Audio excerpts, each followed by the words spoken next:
ही सशक्त और गहरे अर्थों वाली कथा पर बात करेंगे। हाँ, ये कहानी है हिरण्यकश्यपु और उनके पुत्र प्रहलाद की। बिल्कुल। और ये सिर्फ एक पिता पुत्र के रिश्ते की कहानी नहीं है, ये असल में अहंकार से जन्मी जो अपार शक्ति होती है और दूसरी तरफ अटूट आस्था। इनके टकरावों की कहानी है। सही कहा, एक वैचारिक युद्ध है बिल्कुल। पिता और पुत्र के बीच। हाँ, हमारी ये जो चर्चा है ये कुछ उपलब्ध प्रवचनों के अंशों पर आधारित है, मतलब जैसे कोई ऑडियो रिकॉर्डिंग हो। ठीक है। हमारा मकसद है कि इस कहानी की जो परतें हैं उन्हें खोलें और इसके जो मूल संदेश हैं उनको समझें। तो कहानी का एक पात्र है हिरण्यकश्यपु। हाँ, दैत्य सम्राट। अत्यंत शक्तिशाली। उसने कठोर तपस्या की और ब्रह्मा जी से एक ऐसा वरदान पा लिया कि वो लगभग अजेय हो गया। हाँ, उसने तीनों लोकों पर अपना साम्राज्य स्थापित कर लिया था। और उसका अहंकार वो इतना बढ़ गया कि वो खुद को ही इंद्र, सूर्य, वायु, अग्नि, वरुण, चंद्र, कुबेर, यहाँ तक कि यमराज भी सब समझने लगा था। हाँ, और देवताओं के हिस्से का जो यज्ञ भाग होता था वो भी वही हड़प लेता था। बिल्कुल। हालत ये हो गई थी कि देवता स्वर्ग छोड़कर बेचारी मनुष्य रूप में पृथ्वी पर छिपकर रह रहे थे। चारों तरफ उसी का डर था। हाँ, भय का माहौल था। गंधर्व उसकी झूठी प्रशंसा में गीत गाते रहते थे और वो बस भोग विलास में डूबा रहता था। लेकिन इसी राक्षस राज के घर जन्म लेता है एक पुत्र, प्रहलाद। महाभाग्यवान प्रहलाद। हाँ, जो अपने पिता से बिल्कुल उलट बचपन से ही भगवान विष्णु के अनन्य भक्त थे। और यहीं से कहानी का असली मतलब द्वंद्व शुरू होता है। सही। आज हम यही देखेंगे कि कैसे एक छोटे से बालक की आस्था एक इतने बड़े सर्वशक्तिमान सम्राट के अहंकार को चुनौती देती है। और इसमें कितने गहरे दार्शनिक पहलू छिपे हैं, ये भी देखने लायक है। बिल्कुल। तो चलिए इस कथा सागर में उतरते हैं। चलिए। तो कहानी की शुरुआत होती है पिता और पुत्र के पहले टकराव से। एक दिन हिरण्यकश्यपु वो मदिरा पान में व्यस्त था। तभी बालक प्रहलाद गुरु आश्रम से लौट कर आए। पिता ने पूछा, बेटा आज गुरुजी से सबसे अच्छा क्या सीखा, वो मुझे सुनाओ। अच्छा। प्रहलाद ने बड़ी सरलता से और भक्ति भाव से जवाब दिया, पिताजी मैंने सीखा कि जो आदि, मध्य और अंत से रहित हैं, हाँ। जो अजन्मा है, जिनका ना बढ़ना होता है ना घटना, जो अच्युत हैं, मतलब कभी अपने स्वरूप से गिरते नहीं, और जो सभी कारणों के भी परम कारण हैं, उन श्री हरि विष्णु को मैं प्रणाम करता हूँ। ओ, तो मतलब सीधा विष्णु का नाम? हाँ, सीधा विष्णु का नाम। और बस यहीं से संघर्ष का बीज पड़ गया। बिल्कुल। हिरण्यकश्यपु का क्रोध तो भड़क उठा होगा। और ध्यान देने वाली बात यह है कि उसका गुस्सा सिर्फ बेटे की बात पर नहीं था, नहीं, बल्कि सीधे विष्णु के नाम से था, जिसे वो अपना कट्टर दुश्मन मानता था। हाँ, ये अजीब बात है ना कि तीनों लोकों का विजेता अपने ही बेटे के मन में बसे विश्वास से डर रहा है। विडंबना है ये। बिल्कुल।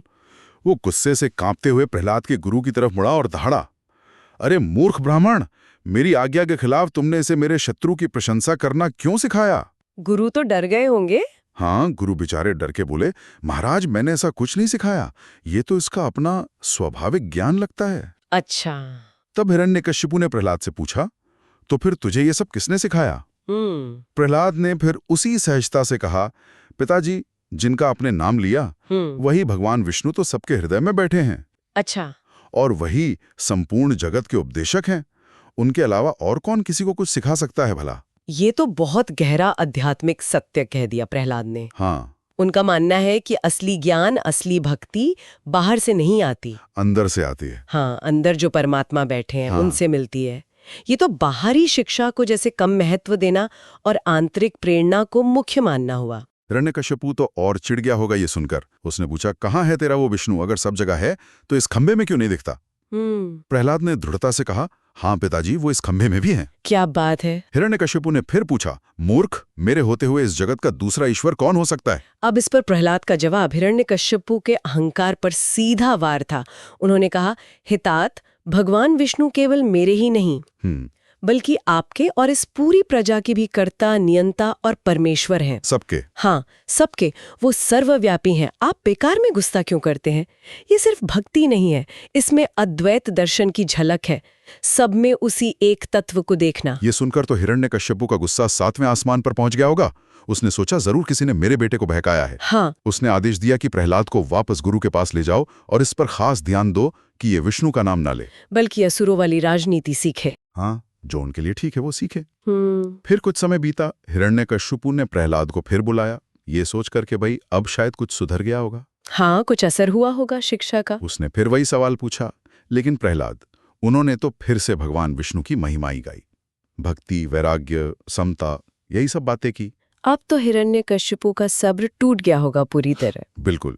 उसे लगा ये बेटा तो मेरे कुल का नाश करने वाला है। कुल का अंगार। हाँ, उसने गुस्से में भरकर आदेश दिया, अरे ये बड़ा दुरात्मा है, इसे मार डालो। ये तो अपने ही कुल के लिए अंगार यानी जलता हुआ कोयला बन गया है। ओह, तो मारने का आदेश दे दिया। हाँ, और इसके बाद प्रहलाद पर अत्याचारों का एक अंतहीन सिलसिला शुरू हो गया। हजारों दैत्यों ने भयानक अस्त्र शस्त्रों से उन पर वार किया, लेकिन प्रहलाद शांत भाव से खड़े रहे। मन में क्या सोच रहे थे वो? इन दैत्यों में भी हैं और मुझ में भी हैं। वाह। जब सब कुछ सत्य स्वरूप विष्णु ही हैं, तो ये शस्त्र मेरा क्या बिगाड़ेंगे? और सच में कोई भी हथियार उन पर असर नहीं कर सका। ये अद्भुत है। ये सत्य के प्रभाव या कह लीजिए स्मरण की शक्ति का उदाहरण है। हाँ, कथा के अनुसार प्रहलाद का ये जो अटूट विश्वास था कि विष्णु सब जगह हैं और वो खुद भी उसी सत्य का हिस्सा हैं, यही उनकी रक्षा का कारण बना। हाँ, भौतिक रक्षा का। बिल्कुल। ये सिर्फ कोई चमत्कार नहीं, ये आंतरिक दृढ़ता और विश्वास की शक्ति का प्रतीक है, जो बाहरी खतरों को जैसे बेअसर कर देती है। सही। ये दिखाता है कि आत्मिक बल जो है वो भौतिक शक्ति से कहीं ज्यादा ताकतवर हो सकता है। बिल्कुल। हिरण्यकश्यपु ने फिर प्रहलाद को लुभाने की भी कोशिश की। कहा, मेरे शत्रु की स्तुति छोड़ दे, मैं तुझे अभयदान देता हूं। लेकिन प्रहलाद कहाँ मानने वाले थे? हाँ, उन्होंने जवाब दिया, पिताजी, जिनके नाम याद करने भर से जन्म, बुढ़ापे और मृत्यु जैसे सारे डर मिट जाते हैं, वो परमात्मा जब मेरे दिल में है तो मुझे डर कैसा। क्या बात है। हाँ। इसके बाद तो हिरण्यकश्यपु और भी ज्यादा क्रूर हो गया होगा। हाँ, उसने प्रहलाद को मारने के लिए कई और तरीके अपनाए। उनका अगर हम संक्षिप्त में भी वर्णन करें तो उस विश्वास की गहराई पता चलती है। जैसे विष वाले सांपों से कटवाया गया। ओह। लेकिन प्रहलाद तो कृष्ण के ध्यान में लीन थे, उन पर विष का कोई असर ही नहीं हुआ। उल्टे कहते हैं सांपों के दांत टूट गए। अच्छा। फिर विशालकाय हाथियों से कुचलवाने की कोशिश की, पर गोविंद का स्मरण करने वाले प्रहलाद के सीने से टकराकर हाथियों के दांत टूट गए। अविस्मरणीय। हाँ, और हर बार प्रहलाद यही कहते कि इसमें मेरा कोई बल नहीं, ये तो भगवान जनार्दन के स्मरण का प्रभाव है जो सारी विपत्तियों को नष्ट कर देता है। अंत में हिरण्यकश्यपु ने प्रहलाद को लकड़ियों के ढेर पर बैठाकर आग लगा दी। अग्नि परीक्षा। हाँ, प्रचंड आग चारों तरफ से उन्हें घेर लेती है, पर प्रहलाद शांत बैठे रहते हैं। वो कहते हैं, पिताजी ये आग भी मुझे नहीं जला रही, मुझे तो सब दिशाएं ऐसी ठंडी लग रही हैं मानो कमल खिले हों। यहाँ एक बात गौर करने वाली है, इन सभी परीक्षाओं में स्मरण यानी परमात्मा का लगातार ध्यान एक मुख्य तत्व है। हाँ, बिल्कुल। प्रहलाद का मन हर हाल में विष्णु में लगा हुआ है और शायद इसी वजह से बाहरी मुसीबतें उन्हें छू नहीं पा रही हैं। सही। ये कहानी साफ तौर पर स्थापित करती है कि ईश्वर पर अटूट विश्वास और लगातार स्मरण साधक को अभेद्य बना सकता है, कम से कम मानसिक और आध्यात्मिक स्तर पर तो पक्का। प्रहलाद को इस तरह आग में भी सुरक्षित देखकर जो दैत्यों के गुरु थे, शुक्राचार्य के पुत्र षंड और अमर, हाँ, जो प्रहलाद के शिक्षक भी थे, हाँ, वो हिरण्यकश्यपु के पास आए। उन्होंने थोड़ी कूटनीति से काम लिया। अच्छा, क्या कहा उन्होंने? हिरण्यकश्यपु को शांत करते हुए कहा, राजन, आप गुस्सा ना करें, ये अभी बालक है, इसकी बुद्धि अभी स्थिर नहीं है। हम इसे फिर से समझाएंगे, इसे राजधर्म और असुर नीति सिखाएंगे, और अगर ये फिर भी नहीं माना तो हम कृत्या का प्रयोग करके इसका अंत कर देंगे। कृत्या, वो क्या होता है? कृत्या एक तरह का विनाशक तांत्रिक अनुष्ठान होता है। अच्छा, जिसे दुश्मन के नाश के लिए करते हैं।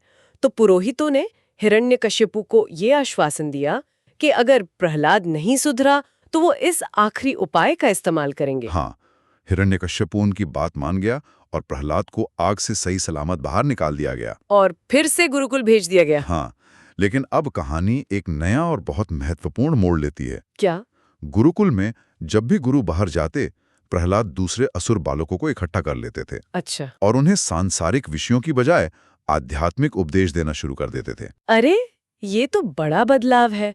अब प्रहलाद सिर्फ अत्याचार सहने वाले भक्त नहीं रहे। नहीं, वो तो सक्रिय उपदेशक बन गए। कहानी का केंद्र अब जैसे उत्पीड़न से हटकर दर्शन और ज्ञान की तरफ मुड़ रहा है। बिल्कुल। प्रहलाद अब अपने साथियों को जीवन का असली सच, दुख का कारण और उससे मुक्ति का रास्ता बता रहे हैं। और उनके उपदेश बहुत गहरे हैं। हाँ, बहुत सारगर्भित हैं। वो अपने असुर दोस्तों से कहते हैं कि ये जीवन जो है, ये जन्म, बचपन, जवानी, बुढ़ापा और मृत्यु के चक्कर में फंसा है, और ये पूरा चक्कर असल में दुख से भरा है। मृत्यु के बाद कर्मों के हिसाब से फिर से जन्म लेना पड़ता है। और वो सांसारिक सुखों के भ्रम को भी तोड़ते हैं। कहते हैं कि भूख प्यास मिट जाने या सर्दी गर्मी से राहत मिलने को हम सुख मान लेते हैं। हाँ, पर वो असली सुख नहीं है। नहीं, वो तो बस दुख की थोड़ी देर की राहत है। हाँ। और ये शरीर जिसे हम इतना प्यार करते हैं, संवारते हैं, हाँ। प्रहलाद उसे मांस, खून, मज्जा, मल मूत्र का ढेर बताते हैं, जो स्वभाव से ही अपवित्र है और खत्म होने वाला है। हाँ, एक जगह वो कहते भी हैं, यदि किसी मूढ़ पुरुष की मांस, रुधिर, पीप, विष्ठा, मूत्र शरीर में प्रीति हो सकती है, तो उसे नरक भी प्रिय लग सकता है। बाप रे, ये तो शरीर की नश्वरता और उसके प्रति अनासक्ति का बहुत कठोर पर शायद यथार्थवादी चित्रण है। बिल्कुल। वो दुख के असली कारणों पर भी रोशनी डालते हैं। कहते हैं कि हम जितना ज्यादा चीजों और रिश्तों को इकट्ठा करते हैं, मोह और लगाव बढ़ाते हैं, उतना ही ज्यादा दुख पाते हैं। हाँ, उतना ही ज्यादा शोक और डर के कांटे हमारे दिल में चुभते हैं। हर समय उन्हीं की चिंता, उनके खो जाने का डर मन में लगा रहता है। प्रहलाद जीवन के असली कष्टों की तरफ ध्यान खींचते हैं। जीवन में अलग अलग तरह के दुख, मौत का डर, मरने के बाद यमलोक की सजाएं और फिर गर्भ में रहने का कष्ट। हाँ। इन सब दुखों से भरे संसार सागर से पार जाने का एकमात्र तरीका वो भगवान विष्णु की शरण को बताते हैं। हाँ, कहते हैं इस संसार समुद्र में एकमात्र विष्णु भगवान ही आप लोगों की परम गति है। ये तो भक्ति मार्ग का सीधा आह्वान है। बिल्कुल। और वो इस बात पर बहुत जोर देते हैं कि अपने कल्याण के प्रयास में देर नहीं करनी चाहिए। हाँ, ये बहुत जरूरी बात है। वो कहते हैं कि बचपन खेलकूद में निकल जाता है, जवानी विषय भोगों में, और बुढ़ापा शरीर की कमजोरी और लाचारी में बीत जाता है। परमात्मा को पाने का या मोक्ष का मौका हाथ से निकल जाता है। सही। इसलिए विवेकी पुरुष को चाहिए कि देह की बाल्य, यौवन और वृद्ध आदि अवस्थाओं की अपेक्षा न करके बाल्यावस्था में ही अपने कल्याण का यत्न करें। मतलब अभी नहीं तो कभी नहीं वाली बात। हाँ, कल करे सो आज कर वाली बात। और साधना का रास्ता भी वो बहुत आसान बताते हैं। भगवान विष्णु का लगातार स्मरण करना। हाँ, कहते हैं ये सबसे सरल है और सारे पापों को नष्ट करने वाला है। उनमें मन लगाना, उनसे प्रेम करना, यही भक्ति है। इससे सारे दुख दर्द शांत हो जाते हैं। इसके साथ ही वो करुणा और समदृष्टि के महत्व पर भी जोर देते हैं। वो क्या है? कहते हैं कि जब सारा संसार ही 3 तरह के दुखों, आध्यात्मिक, आधिदैविक और आधि भौतिक से परेशान है, तो किसी से नफरत क्यों करना? सही बात है। अगर कोई हमसे नफरत करे भी तो उस पर दया करनी चाहिए कि बेचारा अज्ञान और मोह में फंसा है। ये तो बहुत ऊंची सोच है। और फिर वो अपने उपदेश के शिखर पर पहुंचते हैं, जहां वो अद्वैत दृष्टि की बात करते हैं। अद्वैत दृष्टि मतलब? वो कहते हैं ये संपूर्ण जगत सर्वभूतमय भगवान विष्णु का विस्तार है। अतः विचक्षण पुरुषों को इसे आत्मा के समान अभेद रूप से देखना चाहिए। अच्छा, यानी पूरे ब्रह्मांड को, सभी प्राणियों को परमात्मा का ही रूप समझना और किसी में कोई भेद ना देखना। हाँ, अपना पराया, दोस्त दुश्मन, ये सब भाव मिटा देना। इसी समता की भावना से, इसी अद्वैत दृष्टि से असली और स्थायी शांति मिलती है। बिल्कुल। ऐसी शांति जिसे कोई बाहरी ताकत, चाहे वो देवता हो, दानव हो, ग्रह हो, बीमारियां हो या किसी की नफरत भंग नहीं कर सकती। हाँ। ये परम शांति मिलती है केशव, यानी भगवान विष्णु में अपने मन को पूरी तरह टिका देने से। और यही समदृष्टि रखना, सब में ईश्वर को देखना ही भगवान अच्युत यानी विष्णु की सच्ची पूजा है। अंत में प्रहलाद अपने दोस्तों को जीवन के सबसे बड़े लक्ष्य की ओर इशारा करते हैं। वो क्या है? वो कहते हैं कि धर्म यानी पुण्य कर्म, अर्थ यानी धन और काम यानी सांसारिक इच्छाएं, ये पुरुषार्थ जरूरी हो सकते हैं, पर ये आखिरी मंजिल नहीं है। ये तो नाशवान है। हाँ, असली लक्ष्य है मोक्ष रूपी महाफल को पाना। और वो कैसे मिलेगा? वो केवल परब्रह्म परमात्मा रूपी महावृक्ष का सहारा लेने से ही संभव है। तो इन सब बातों का सार क्या निकलता है? हमने देखा हिरण्यकश्यपु की चरम सांसारिक शक्ति, सत्ता, अहंकार, और उसका टकराव हुआ प्रहलाद की अडिग आध्यात्मिक आस्था और विष्णु भक्ति से। हाँ, प्रहलाद को मिटाने की हर कोशिश नाकाम हुई, क्योंकि उनका विश्वास और ईश्वर पर जो निर्भरता थी वो अटूट थी। ये दिखाता है कि सच्ची शक्ति बाहरी दिखावे में नहीं, अंदर की निष्ठा में है। बिल्कुल। और फिर हमने प्रहलाद के उपदेशों की गहराई को भी समझा। हाँ, उनका दर्शन हमें सिखाता है कि संसार का जो असली रूप है वो मूलतः दुखमय है। जिसे हम सुख समझते हैं वो बस थोड़ी देर का और भ्रामक है। सही। और आत्मा के कल्याण का प्रयास जीवन में जितनी जल्दी हो सके शुरू करना चाहिए। और इसका सबसे अच्छा रास्ता है भक्ति, ईश्वर का लगातार स्मरण, उनसे प्रेम और उनमें मन को लगाना। साथ ही सभी प्राणियों के लिए करुणा और समता का भाव रखना। और अंत में सब में उसी एक परमात्मा को देखना, यही अद्वैत दृष्टि है। ये हजारों साल पुरानी कहानी आप देखें तो आज भी उतनी ही प्रासंगिक है। बिल्कुल।